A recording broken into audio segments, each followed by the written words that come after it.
What's happening? Millions watched her get ambushed on camera. I really think that they were trying to kill me.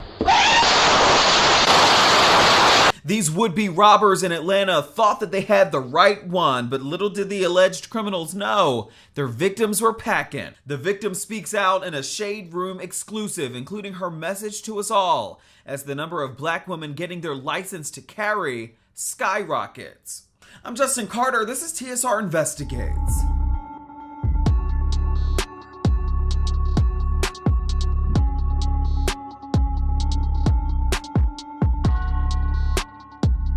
Taisha Alexander says that it caught she and her friend by complete surprise back on March 9th, 2022. She says that both of them were coming home from the bar and noticed two women with face masks walking towards their front gate. She says that those women were ahead though, walked up the stairs, then disappeared out of view. Alexander says though, she had a gut feeling and pulled out her gun. When they seen us walking up, they got out their car and started walking towards the door too. The ring footage has gone viral. It was around 9 p.m. You can see the two people with masks skulk up the steps of the apartment complex, then out of view in the Mechanicsville section of Atlanta. Alexander says that she and her friend were not far behind them. So they masks was kind of like turned a little bit. So I'm like, okay, hold on.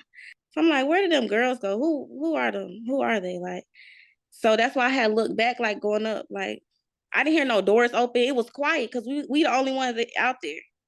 So I'm looking around like, I don't know, where did they go? They didn't go downstairs. They went up. You can see Alexander in the black hoodie. She quickly turns around. And if you zoom in, she had her 9mm pistol in hand, loaded and ready. We got to my friend's door, but my friend was walking faster than me. So I started speeding up to walk like, because I felt something. And once I heard, because it was so quiet, I heard them stomping down the stairs. That's how quiet it was. It sounded like they was stomping, like jumping down the stairs. That's why I screamed, like, I said. She says that the woman in the green hoodie running towards her also had a gun. When she came running, she pointed her gun at me and I just started shooting.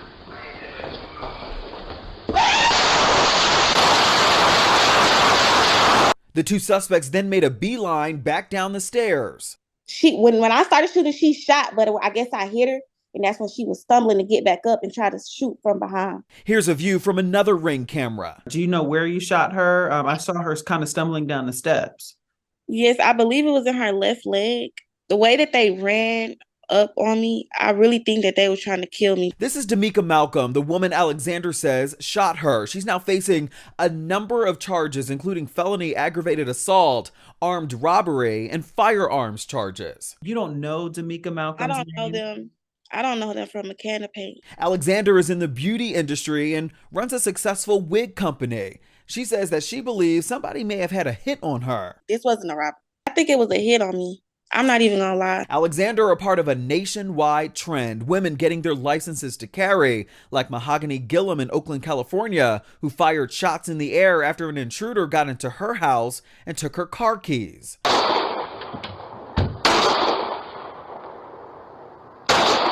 I'm petrified. I'm still not knowing. I didn't know that they had retrieved my keys from inside on top of my entry table.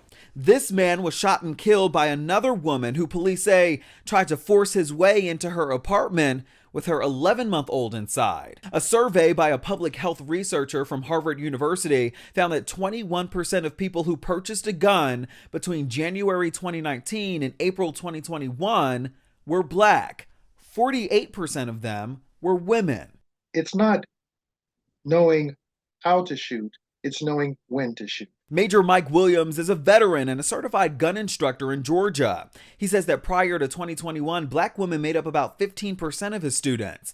Now they make up 60%, many of them single women. People have realized, especially in the African American community, that you are your own first responder. That if something happens in their home or neighborhood, that police, because of their diminished capacity and lower numbers of police officers, are less likely to respond to them in case of an emergency. As a black man, Major Mike, does it make you proud to see black women taking these initiatives?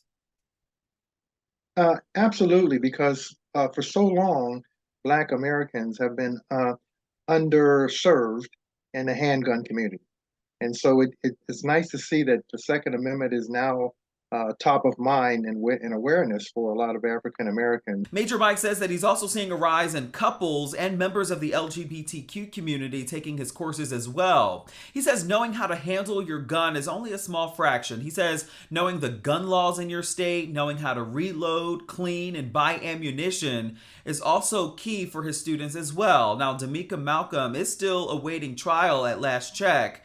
And Alexander says that police are still looking for the other woman and the getaway driver involved. What happened?